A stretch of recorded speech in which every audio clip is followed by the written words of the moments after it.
O, čia geras apšvietimas.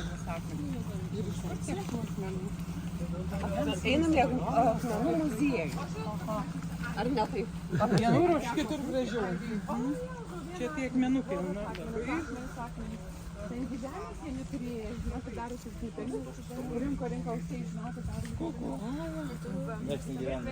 Sienos iš akmenukus padarytos. Ribežiai. Visur šonuose. Maždaug, žinoti, sukrauta, apaugė gervogėm.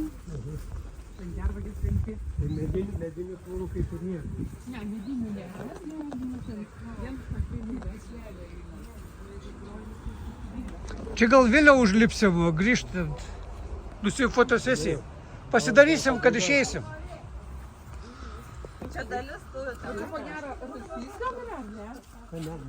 Ne, Žemaitis be akmenį negali. Moselį nuvažiuoja pas irgi akmenynas apkrantė. Tai sakau, mums įkyla ginčas, kur daugiau suskuodo akmeninė dvikova, kur paskelbėm. Iš tikrųjų jūs atvažiavote į Žemaitijos zoną, o Žemaitijos zonoje tų akmenų Daugiau negu daug.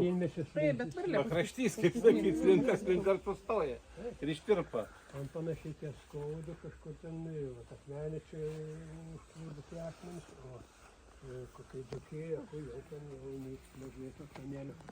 Tai kuto rantų tom džiaugamės. Aš pirmas tik šiemet varlę matau. O čia Antanas, kuris vat aikštėje matėt, Gamtos į kultūros parke, autorius tuos išminčių stalo kompozicijų. Tai vat. Ar jūs nepasakysit, kur yra tas žmogus, kuris drožė dokumentus prezidentam, gyviem ir mirusiem, ne jūs atrašti. Tai prezidentam grinai. Bet per televizorių rodė, takas paminklas juodais. Aš esu matęs televizoriuje.